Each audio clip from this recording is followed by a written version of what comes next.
PM Modi को हटाने के लिए लगता है विपक्ष की चाल सफल होती नजर आ रही है। योगी को जहां आप पीएम बनाने की सोच रहे थे, वहां पर विपक्ष के नेता अब राहुल गांधी को गद्दी पे बिठाने की बातें चल रही हैं। और इसी क्रम में अब जो खेल खेला जा रहा है भारत के अंदर, वो आप सुनेंगे तो आपके पैरों तले जमीन खिसक जाएगी। इतना भयानक कांड मोदी के खिलाफ रचा जा रहा है, जिसे आप सुनेंगे तो आप विपक्ष को और पूरी के पूरे जो जितने भी पार्टियां हैं उनको अपशब्द कहेंगे। लेकिन इसी के ऊपर चर्चा करने के लिए हमारे साथ एक्स ऑफिसर एन के सूद सर जुड़े हैं। सूद सर नमस्कार, आपका बहुत बहुत स्वागत है। बहुत बहुत शुक्रिया आपका। सूद सर, क्या साजिश रची जा रही है? क्या मोदी को सिर्फ हटाने की साजिश रची जा रही है या बिल्कुल ही रास्ते से हटाने की?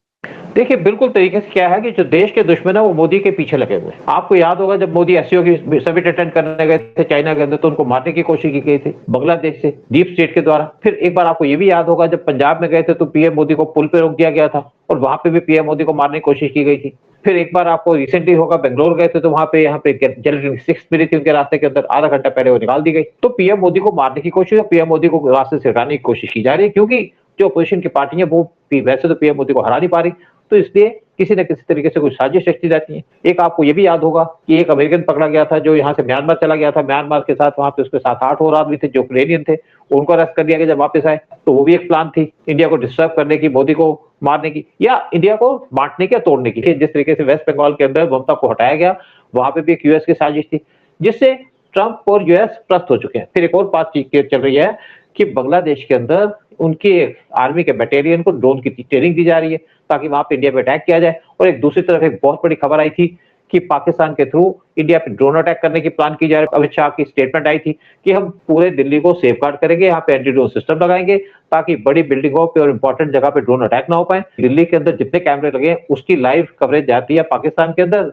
चाइना के थ्रू, वो भी एक चिंता की बात है। फिर पाकिस्तान सैटेलाइट बना रहा है, 6 सैटेलाइट पाकिस्तान ने पिछले 16 महीने में लॉन्च किया है, जिसको चाइना ने पूरा सपोर्ट दिया। चाइना की मदद से और चाइना की टेक्नोलॉजी से इनको लॉन्च किया गया इंडिया को हर एक चप्पे को कवर करने के लिए और स्पेशली कश्मीर को।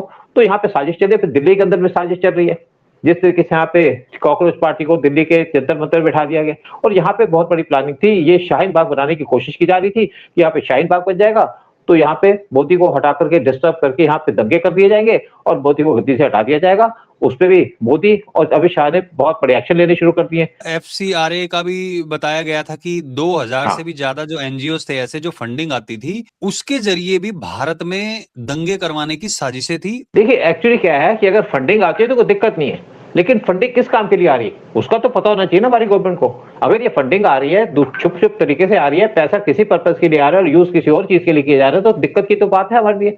हम आज इतने कमजोर तो नहीं है कि अगर अमेरिका यहाँ पे फंडिंग कर रहा है तो अनऑथराइज्ड तरीके से फंडिंग कर रहा है और वो फंडिंग को यूज किया जा रहा है गवर्नमेंट को गिराने के ऊपर, तो नेचुरली हमें कंसर्न है और अमेरिका भी इस पर परेशान है।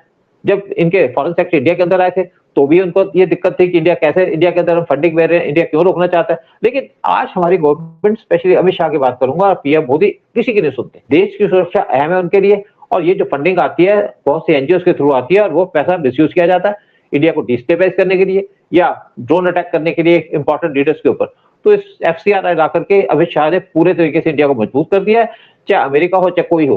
अब ट्रंप जो इंडिया को गाली देते थे, अब कह रहे कि मैं इंडिया के अंदर आना चाहता हूं दिसंबर के अंदर, क्योंकि आज इंडिया की गवर्नमेंट को या मोदी को हटाने में फेल हो चुके हैं। केजरीवाल का एजेंडा है ये, सीजेपी का ये जो इस तरीके से चल रहा है, क्या लगता है कि इसमें और पार्टियां इसमें साथ में आके नेपाल और बांग्लादेश वाला हाल होने वाला है यहाँ पे, या फिर कंट्रोल में अभी? देखिए, नेपाल बांग्लादेश की अलग पोजीशन थी, यहाँ पे बहुत करप्शन थी, पॉलिटिकल करप्शन थी। बांग्लादेश के अंदर जो शेख हसीना थी उस पर करप्शन के चार्ज लगे थे और वहां पे तो जितने भी मिलिटेंट ग्रुप है जो जेल में थे, वहां पे तो पाकिस्तान के आए थे, वहां पे आप जो आपके अमेरिका की इंटेलिजेंस ने काम कर दिया वहां पे। और शेख हसीना की शायद उनको आर्मी को भी कंट्रोल कर लिया, छोटी कंट्री तो आर्मी पे हमेशा सीआईए कंट्रोल कर सकता है। और नेपाल के अंदर तो यहाँ पे जो बालन शाह है उनको बहुत पैसे दिए थे क्योंकि वहां पे सालों से करप्शन चल रही थी। 2006 में वहां पे डेमोक्रेसी आई थी जब वहां पे राजा का राज हटा दिया था और वहां पे जितने साल हुए उतनी वहां पे गवर्नमेंट बन गई, यानी कि 20 साल के अंदर 20 गवर्नमेंट आ गई। कोई गवर्नमेंट 6 महीने, कोई गवर्नमेंट 2 महीने, कोई गवर्नमेंट 1 साल 1.5 साल ऐसे चल रही थी। और यहाँ पे जो कांग्रेस की गवर्नमेंट थी, वो तो करप्शन में लिप्त थी पूरे तरीके से। तो यहाँ पे लोगों को फायदा नहीं हो रहा था। 1 करोड़ से ज्यादा तो लोग इनके हिंदुस्तान के अंदर रहते हैं नेपाली, और 5 करोड़ टोटल इनकी पॉपुलेशन है। कुछ फॉरेन चले जाते हैं, वहां पे ना डेवलपमेंट थी ना कुछ था, तो वहां पे तो इन्होंने इकट्ठा कर दिया, जेंजी के नाम पे वहां पे प्रोटेस्ट शुरू कर दिया। जेंजी के नाम पे जो वहां पे प्रोटेस्ट हुए थे, उसके अंदर कुछ मुस्लिम्स को इंडिया से बुला करके वहां भेजा गया था। यूएस की बहुत बड़ी स्ट्रेटेजी थी, प्लान था, और उनके फेस कवर थे। उन्होंने तो वहां पे जो टेम्पल है उस पर भी अटैक कर दिया, तो ये तो एक्सपोज हो गया। लेकिन बालन शाह को वहां पे प्रॉब्लम इसलिए मिल गई कि वहां पे पैसे इनको मिल गए, कई सौ करोड़ दिए थे बालन शाह को इलेक्शन लड़ने के लिए, और बालन शाह आज पूरी मेजोरिटी में। तो इंडिया को धमकी देनी शुरू कर दी। जब इंडिया को धमकी दी तो इंडिया ने कहा तुम्हारा खाना पानी बंद कर देंगे, तो वो सुधर गए। कहते हम जो भी डिस्कशन होगी, बात होगी, बातचीत से सोल्यूशन करेंगे उसका। तो वहां पे भी कुछ है। अब इंडिया के अंदर तो वो पोजीशन तो है ही नहीं। यहाँ पे जेंजी को तो कोई प्रॉब्लम है ही नहीं। जेंजी मतलब यूथ यहाँ पे बहुत खुश है, जिस तरीके से देश की डेवलपमेंट हो रही है, जिस तरीके से इंडिया अपने प्रोग्रेस कर रहा है, और यहाँ पे करप्शन का भी इशू नहीं है गवर्नमेंट के अंदर। और जिस तरीके से यहाँ पे अमित शाह ने यहाँ पे करप्ट गवर्नमेंट को हटाया, ममता बनर्जी को, जिस तरीके से केजरीवाल को हटाया, उससे भी लोग खुश हैं। और जिस तरीके से यूपी के अंदर आपके योगी काम कर रहे हैं, उससे भी हमारे यूथ बहुत खुश है। यूथ क्या, हर एक आदमी खुश है। तो यहाँ पे इस टाइप का प्रोटेस्ट होने का कोई स्कोप ही नहीं था, लेकिन फिर भी इन्होंने बड़ी कोशिश की कि यहाँ पे शाहीन बाग जैसा प्रोटेस्ट कर दिया जाए जंतर मंतर पे, लेकिन गवर्नमेंट ने इनको मौका नहीं दिया। जब दीपके यूएस से आए तो उनका था कि इनको यहाँ पुलिस स्टेशन के अंदर कि आप परमिशन लो, लेकिन यहाँ पे पुलिस ने उनको एयरपोर्ट पे परमिशन पकड़ा दी। कहते हैं आप सीधे चलिए जंतर मंतर पे। जंतर मंतर बैठ गए, लेकिन वहां पे इनके साथ कोई आया नहीं, क्योंकि इनकी सारी की सारी प्लान फेल हो गई। ये बड़ी कोशिश कर रहे हैं कि लोगों को भड़का कर कि किस तरीके से यहाँ पे दंगा कराया जाए, लेकिन दंगा भी नहीं हो पा रहा, क्योंकि जितने भी लोग यहाँ पे आ रहे हैं वो तो खाना खाने के लिए आ रहे हैं। वो खाना जब उनको पता चला कि मुस्लिम खाना दे रहे हैं, मुस्लिम जो थूक और पेशाब मिला के खाना दे रहे हैं, तो यहाँ से लोग भागने शुरू हो गए। तो इनके प्रोटेस्ट में तो कोई दम भी नहीं है। कोई इनके, और साथ में दीपके ने कोई स्टेटमेंट दी। किसने पूछा जी आपके जो फादर है वो तो बीजेपी को सपोर्ट करते हैं? दीपके ने कहा मेरे अपने फादर से नहीं बनती, यानी कि मेरी फैमिली से कोई कनेक्शन नहीं है। तो लोग ये भी नाराज हो गए, जिस आदमी की अपनी फैमिली से नहीं बनती, देश के लिए क्या करेगा? फिर एक और बात इससे पूछी गई, कहते मेरी फैमिली बीजेपी को सपोर्ट नहीं करती क्योंकि मैं तो शेड्यूल कास्ट हूं। तो इससे लोग और ज्यादा भड़क गए कि आदमी तो आज शेड्यूल कास्ट का कार्ड खेलने लग गया। फिर यहाँ पे जब आपके वांगचुक आ गए, तो वो भी एक नकली टाइप ड्रामा करने लग गए। वांगचुक की क्रेडिबिलिटी भी कोई नहीं। सबको पता है कि वांगचुक के कनेक्शन है डीप स्टेट से, वांगचुक के कनेक्शन है आईएसआई से। तो यहाँ पे कोई उनको सपोर्ट ही नहीं मिली, और बैठे हैं गर्मी के अंदर, भूखर दाल का नाम लेकर के खा पी सब कुछ रहे हैं। लेकिन मेन प्रॉब्लम यह है कि इनको गर्मी बहुत लग रही है, क्योंकि लेह को बिलोंग करते हैं, तो इसलिए उनका भी दम निकल रहा है। सोच रहे हैं किस तरीके से भागो, कैसे यहाँ पे प्रोटेस्ट को छोड़ के निकल जाओ। लेकिन फिर चाय मांगनी शुरू कर दी, तो गवर्नमेंट ने कह दिया आपको बहुत जल्दी चाय सर्व कर दी जाएगी तिहाड़ जेल के अंदर। अब प्रॉब्लम ये आ रही है कि केजरीवाल को समझ में आ गया कि केजरीवाल बहुत जल्दी जेल में जाएगा, साथ में वांगचुक को भी समझ में आ गया वो भी जेल के अंदर जाएगा। फिर इनको हेल्प इसलिए नहीं मिल रही कि जितनी पॉलिटिकल पार्टीज है अपोजिशन के अंदर सारी डिमोरलाइज है। आम आदमी पार्टी वैसे डिमोरलाइज है क्योंकि वो दिल्ली से बाहर होगी। फिर पंजाब के अंदर उनकी इस टाइम पे कोई रेपुटेशन नहीं है। फिर दूसरा टीएमसी जैसे हार गई, उससे जितनी भी अपोजिशन की पार्टी है बहुत ज्यादा डिमोरलाइज है। तो उनके कैडर तैयार ही नहीं है किस टाइप की डिमॉन्स्ट्रेशन करने के लिए। राइट।